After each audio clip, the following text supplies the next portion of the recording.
सुप्रभात, good morning.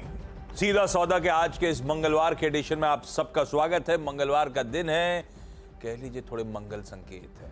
Gift Nifty कह रहा है भाई आज फाइनली थोड़ा सा रिस्पाइट आएगा। 2 दिनों के तगड़े दबाव के बाद 1% मजबूत शायद खुलें, 200 पॉइंट के गैप से ज्यादा शायद हमें मिले, ऐसा गांधीनगर कह रहा है इस समय। पर लॉजिक है क्योंकि ग्लोबली थोड़ा सा ऐसा लग रहा है रिलीफ रैलीज प्ले आउट होती हुई।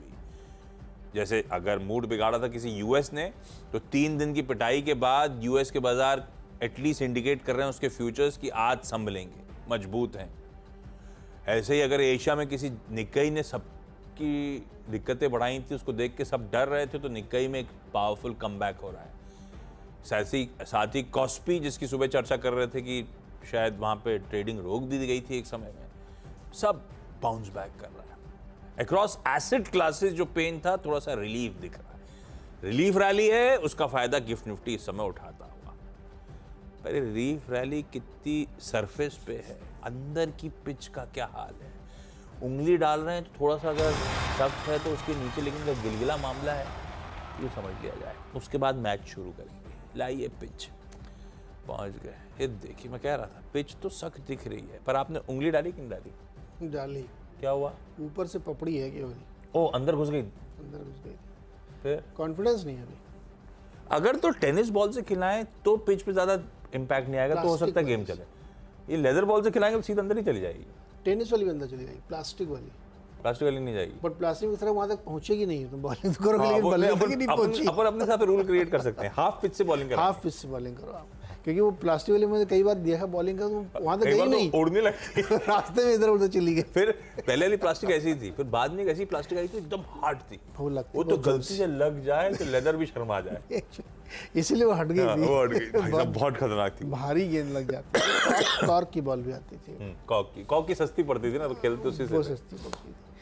तो पिच हमारी जो है वो दिखने में ऐसी लग रही है, लेकिन अभी चूंकि जो जिन खबरों पे, जिनकी वजह से ये रिकवरी दिख रही, और रिकवरी बहुत स्ट्रांग दिख रही, बाउंस बैक बहुत अच्छा है, वो कोई फैक्चुअल नहीं है। नैरेटिव्स पे है कि अगले हफ्ते फेड की इमरजेंसी मीटिंग हो सकती है, नंबर 1 अच्छा है, PMI वाला 51 के आसपास आ गया, तो इसके आधार पे चूँकि देखो यूएस मार्केट का लॉजिकल है, इतना ज़्यादा गिर चुका था कि एक बाउंस आना था। जापान में 12% गिरा है, तो फिर एक बाउंस बनता है उसका। टिकाऊ कितना, ये तो हमें खुलने में पता चलेगा, अभी आप प्रेडिक्शन नहीं कर सकते। तो इसलिए मेरे हिसाब से पिच बहुत कंफ्यूजिंग है, डाइसी है, और जिन कारणों से गिरी थी उन कारणों में कोई बदलाव नहीं हुआ है, इसलिए आप फैक्ट के साथ रहिए, तो कोई भी रेस्पाइट के संकेत अभी तो नहीं दिख रहे हैं। लेकिन चूँकि ट्रेडिंग के लिहाज से ऊपर नीचे होता रहता है, तो देखते हैं कैसे मूव करता है। और अभी भी यूएस मार्केट में आप देखिए ना, तो लोग बेच रहे हैं, इसमें कोई शक नहीं है कि अभी कल की यूएस मार्केट में देखिए आप, तगड़ी पिटाई हुई, 3% सारे इंडाइसेस गिरे। तो दबाव तो है अभी मार्केट में, देखते हैं आज दिन के दौरान कैसे होता है। बजरंग बली आज कुछ कृपा करेंगे, हमको लग रहा है बेयर्स के ऊपर गदा चले। बजरंग बली ने कृपा कर दी है, आपको हैंडओवर दिया, बाकी सब आपको करना है। हाँ, करो। कृपा तो है अब, लेकिन इन्होंने इतने सारे इफ्स एंड बट्स लगा दिए, पिच में अंदर पता नहीं कैसी बॉल धस जाएगी। तो अपन स्टॉक जो मेंशन कर रहे हैं उसको ज़्यादा जज्बाती मत होइएगा, अपने फाइनेंशियल एडवाइजर से कंसल्ट करिएगा, ज़्यादा इंपॉर्टेंट स्क्रीन को ऑब्जर्व करिएगा। वैसे लॉजिकली आज भी ट्रेडिंग का दिन नहीं है चलिए, है ना, तो आप सुनने के लिए सुन लो, ज़्यादा बेहतर है। भाई रडार पे रखूंगा मारुति। अच्छा, मैंने पहले मेरा मन था टाटा मोटर्स।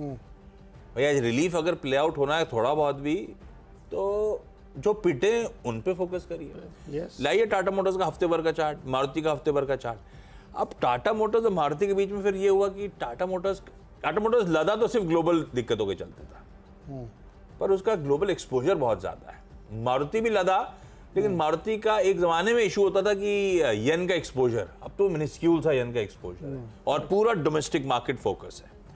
तो मैं मारुति के साथ जा रहा हूं। अगर बाउंस बैक प्ले करना ही होता, मुझे नहीं पता है बाउंस बैक कितना वर्क करेगा, लेकिन अगर दोनों के बीच में बाउंस बैक प्ले करना होता तो प्योर डोमेस्टिक स्टोरी से बाउंस बैक प्ले करना ज्यादा बेहतर, और शार्प कट मारुति में आया है। शायद इसकी पेरेंट सुजुकी की बहुत पिटाई हो रही थी जापान के बाजार में, उसका भी रब ऑफ होगा, हालांकि उसका कोई लेना देना नहीं, ये वो सब्सिडरी है जो अपने पेरेंट से बड़ी है। मारुति सुजुकी को रडार पे रखेंगे, अपन ग्रीन लेके चलेंगे आज। बहुत फ्रेजाइल अभी भी मान के चल रहा हूं, अगर तो बाउंस बैक सस्टेन करोगे तो बहुत फ्रेजाइल होगा, अभी कुछ ज़्यादा बदला नहीं है, ये ध्यान रखिएगा। वैसे बाउंस बैक में मैंने नोटिस करा इंटरनेशनल मार्केट्स में कॉपर के भाव में बदलाव नहीं आया है। जैसे बाउंस बैक में यील्ड्स उछली, डॉलर इंडेक्स उछला, कच्चा तेल उछला, पर मैंने 3:30 बजे के आसपास मैं आमतौर पर सब डेटा कलेक्ट कर लेता हूँ ताकि मुझे पता चले ग्लोबली हुआ क्या है। कॉपर स्टेबलाइज जरूर हुआ है। खैर, हिंडाल्को को ग्रीन लेके चलते हैं। मेटल्स ने बहुत प्रेशर झेला था। इवन कल के ट्रेडिंग सेशन में सबसे ज्यादा मेटल्स में दबाव था जब भारतीय बाजार करेक्ट हो रहे थे, फिट रहे थे, बनता भी था, ग्लोबल इश्यूज थे। हिंडाल्को पिछले 2-3 दिन में अच्छा खासे मूव दबाव में दिखा चुका है और बाकी मेटल्स में कुछ अच्छी कंपनियां हैं तो उनमें से एक है। अगर कुछ बाउंस बैक आ रहा है तो इसको ग्रीन रखते हैं आज। फिर आईटी, हालांकि आईटी उतना करेक्ट नहीं हुआ। आईटी जो कुछ करेक्ट हुआ कल हुआ, परसों तो आईटी करेक्ट ही नहीं हुआ था, मतलब फ्राइडे।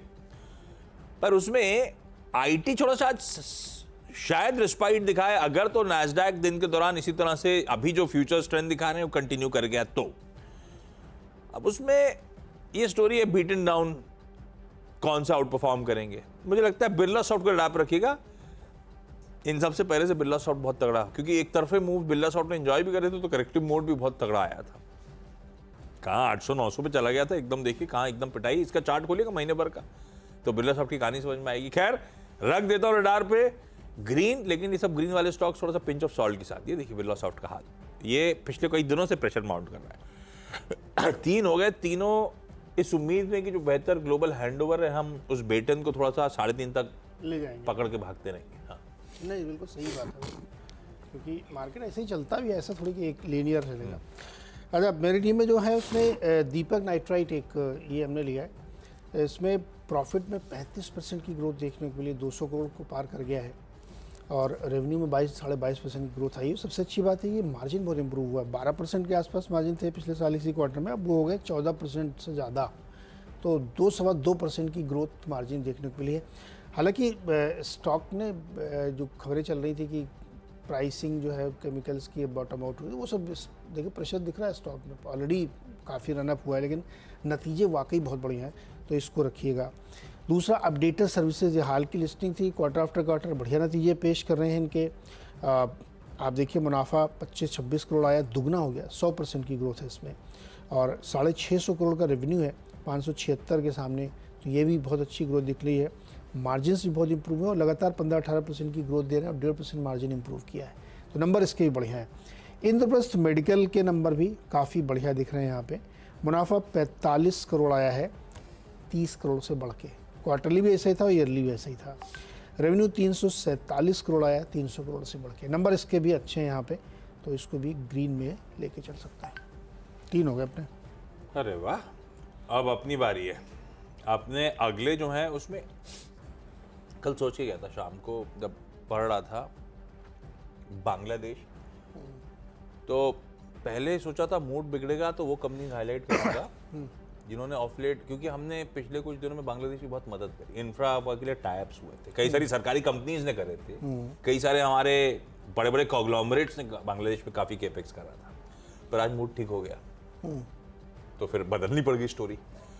अब उसमें मैं लेके आया हूँ ये कपड़ों वाली कंपनियाँ, क्योंकि इंडियन टेक्सटाइल को अगर तो सीरियस थ्रेट था वो था हमारे बांग्लादेशी काउंटर पार्ट से, और हजारों दिक्कतें होंगी, इंफ्रास्ट्रक्चर इनएडिक्वेट होगा, उसके बावजूद बांग्लादेश हमसे टेक्सटाइल में, वो क्या कहते हैं, बने हुए कपड़ों को, रेडीमेड गारमेंट्स और क्या ये सब जो चीज़ें होती हैं उसमें बांग्लादेश हमसे वे चीपर। और हमारी पॉलिसी रही थी बांग्लादेश के साथ 2009 से, शेख हसीना वहाँ पे प्रेसिडेंट है, 4th टर्म है 2009 से हम बांग्लादेश को कॉटन देते थे और वो हमसे बेहतर compete करके माल बेचते थे। अब अगर सब कुछ अपसेट हो रहा है तो शायद हम थोड़ा सा बेहतर compete कर पाएं, not at par, at least compete बेहतर कर पाएं, और अगर जो बदलते समीकरण सही पड़ रहे हैं तो कुछ ग्लोबल मेजर्स थोड़ा सा डाइवर्सिफाई भी करना चाहें। तो गोकुलदास एक्सपोर्ट्स अपने आप बढ़िया कंपनी है भाई, ग्रीन रखता हूँ उसको, हालांकि ऐसा नहीं करेक्ट ये वैसे ही तेज है, गोकुलदास एक्सपोर्ट्स ग्रीन रखता हूँ इस बांग्लादेश क्राइसिस के बीच में। अदानी एनर्जी सॉल्यूशंस को ग्रीन रख रहा हूँ, कल अपडेट आया फाइनली, जो आवाज ने कहा था बिल्कुल वैसा ही हुआ है। अरे भाई साहब बढ़िया, $1 बिलियन, ये अदानी ग्रुप ऐसे धीरे धीरे अपना कैश का वॉर चेस्ट बनाता चले जा रहा है। अलग अलग कंपनीज फंड इशुएंस कर करके पैसा उठाती चली जा रही है। इस केस में अदानी एनर्जी सॉल्यूशंस का अपडेट था $1 बिलियन, मेरे ख्याल से भारतीय पावर सेक्टर में अब तक का largest fund raise QIP route के थ्रू। अच्छा, इनकी डील साइज जो एक्चुअल थी ग्रीन शो के साथ $1 बिलियन था, जो एक्चुअल डील साइज थी उसका 6 टाइम्स बेस डील साइज की डिमांड आई, जिसमें ये खुद ही कह रहे हैं कि हमारे पास यूएस के इन्वेस्टर्स जो पहली बार इंडिया आ रहे थे, सॉवरिन वेल्थ फंड, कई सारी म्यूचुअल फंड इंश्योरेंस कंपनीज ने पैसा डाला है। मैं ऐसे ग्रीन रखता हूँ। श्नाइडर इलेक्ट्रिक के अच्छे रिजल्ट्स के चलते ग्रीन रख देता हूँ। मार्जिन्स में 380 बेसिस पॉइंट्स का श्नाइडर के एक्सपेंशन है, 6 हो गए। ओके, अगला जो स्टॉक है वो ONGC, और इसका जो प्रॉफिट और रेवेन्यू देखें ना एक्सपेक्टेशन से बेटर है, लेकिन एब्सोल्यूट टर्म देखेंगे तो आप 9-10% कम है। मार्जिन इसमें इम्प्रूव हुआ है, जो उम्मीद थी उससे भी ज़्यादा और जो पहले था उससे भी ज़्यादा। 2 चीज़ें इसमें इंपॉर्टेंट है। प्रॉफिट कम क्यों हुआ? थोड़ा सा इसलिए हुआ क्योंकि इनका ओवरऑल प्रोडक्शन, चाहे वो जॉइंट वेंचर वाली इनकी फील्ड्स हों या नॉमिनेटेड फील्ड्स हों, वहाँ थोड़ा थोड़ा कम हुआ है, तो इसलिए आपको दिख रहा है। सबसे अच्छी बात है कि रियलाइजेशन $83 तक इन्होंने की है, बहुत सिग्निफिकेंट इंप्रूवमेंट है, और 5 डिस्कवरी इन्होंने इस क्वार्टर में की है। तो ONGC को ग्रीन में रखिए। संदूर मैग्नीज के नंबर अच्छे, 146 करोड़ का प्रॉफिट दिखाया इन्होंने 40 करोड़ के सामने, और मार्जिन भी 6% का हिट लिया है, लेकिन वो इसलिए सिग्निफिकेंट नहीं है क्योंकि जो ऑपरेशनल नंबर आप देखेंगे तो उसमें बढ़िया दिख रहे हैं। 200 करोड़ का एबिटा इन्होंने क्लॉक किया है क्योंकि वॉल्यूम काफ़ी जनरेट किया है, तो ग्रीन में रखिए। संधार टेक्नोलॉजी जो ऑटो वाली कंपनी है, इन्होंने अपनी एक नई यूनिट को ऑपरेशनल किया है, इनॉग्रेट किया है, जो कि EV के लिए काम करेगी, तो इसको भी ग्रीन में अच्छे हो गए। फटाफट एक ब्रेक, उसके बाद अगले 4 स्टॉक्स।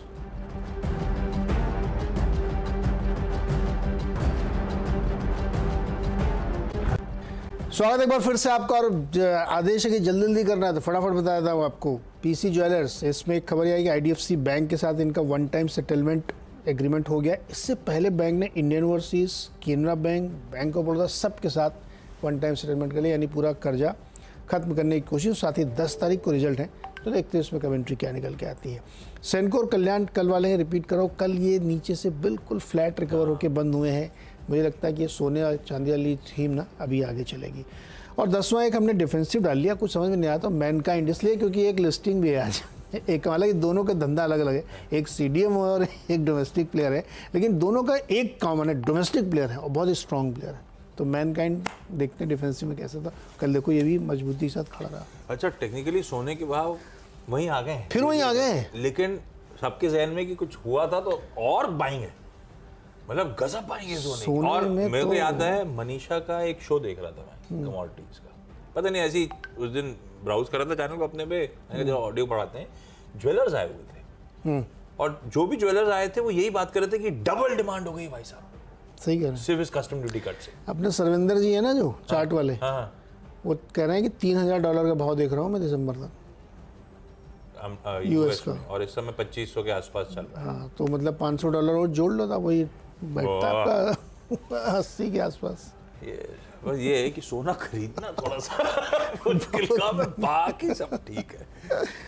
खैर, अब ये सब ज्यादा कैरिड अवे नहीं हुआ हूं मैं, हरे हरे बात करी थी, अब लाल पे लेके आता हूं आपको। रडा पे रखिए इन स्टॉक्स को। टाटा केमिकल्स, अब ठीक है, सीक्वेंशियली देखोगे केमिकल कंपनी लॉजिकली साल दर साल देखनी है, और मार्जिन 25% वाले घट के 15% पे आ गए, बाकी के नंबर स्क्रीन पे। HCC नंबर्स कमजोर है, 15% वाले, 15.5% वाले मार्जिन घट के 8.5% पे आए। अब वो मुनाफे से घाटा वाटा और सब ठीक है, लेकिन ऑपरेशनली भी चैलेंजिंग क्वार्टर है। लाल रखा है। BEML, हाँ हर्षिता सही कह रही थी कि नंबर्स ठीक दिख रहे हैं, 577 से बढ़ के 634 करोड़ रुपए की आय है, पर ये कंपनी लॉस कर रही है। ये वैसे इस क्वार्टर में लॉस करती है ऐसा हिस्ट्री कहती है शायद, लास्ट क्वार्टर तो मुनाफा था, 70 करोड़ का लॉस हुआ। मैं इसे लाल लेके जा रहा हूं, क्यों लेके जा रहा हूं? ऑर्डर बुक पोजीशन थी क्वार्टर की शुरुआत में 11,800 करोड़ रुपए की, क्वार्टर के एंड में 11,800 करोड़ रुपए की है।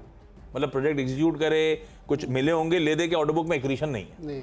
दूसरी तरफ बोरोइंग्स बढ़ गई साल दर साल, 568 करोड़ से 666 करोड़ रुपए।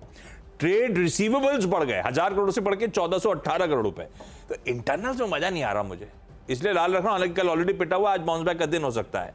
सिरमा SGS को लाल लेके जा रहा हूं, 7% वाले मार्जिन 4.5% पे 4.6% पे आ गए। बाकी के आंकड़े स्क्रीन पर आ जाएंगे। कमजोर नंबर्स चारों लाल। क्विकली छोटा सा ब्रेक के उस पर टीम्स का एक क्विक रैप अप।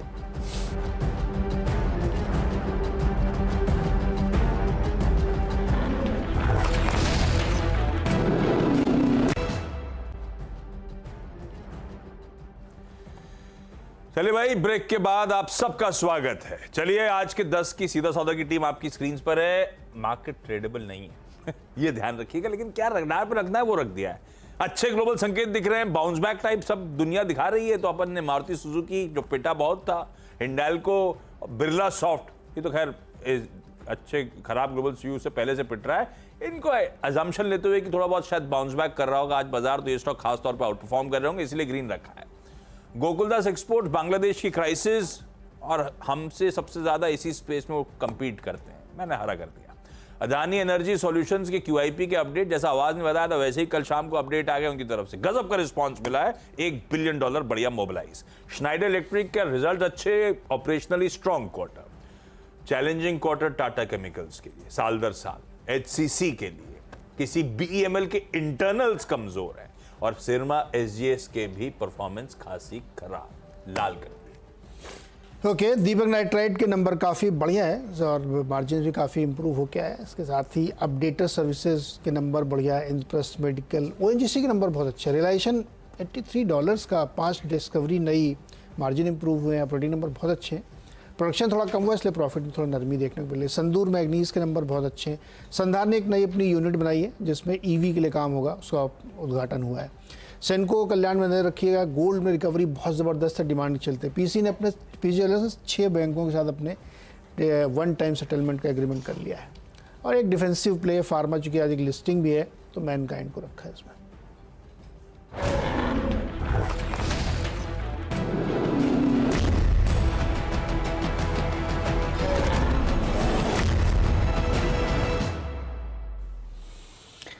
चलिए भाई, मुनाफे की तैयारी के लिए बिल्कुल आप रेडी हो जाइए। और मंगलवार का दिन बजरंगबली का सहयोग जरूर मिलेगा। आज दुनिया भर के बाजारों में एक शानदार रिकवरी के संकेत दिख रहे हैं। जापान तो पूरा 10% ऊपर है, कोस्पी में भी ऐसे ही है। US के फ्यूचर्स में बहुत अच्छी रिकवरी देखने को मिल रही है। तो कैसे इसको समझा जाए, क्या इसका मतलब है, इंडियन मार्केट पे क्या इम्पैक्ट होगा, आज हम लोग कैसे ट्रेड करेंगे। हालांकि कल के सेशन में US मार्केट में धुआंधार सेलिंग हुई है। इन सबको डिकोड करेंगे आज कैसा ट्रेड होकर बनता है। अनुज, गुड मॉर्निंग। उम्मीद रखी जाए। जी गुड मॉर्निंग आशीष, गुड मॉर्निंग। Good morning. उम्मीद पे दुनिया कायम है। हाँ।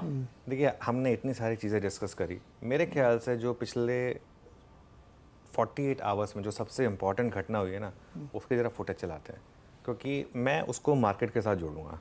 और वो है जो बांग्लादेश में हो रहा है इस समय। ज़रा आप वो थोड़ी सी फुटेज चलाइए।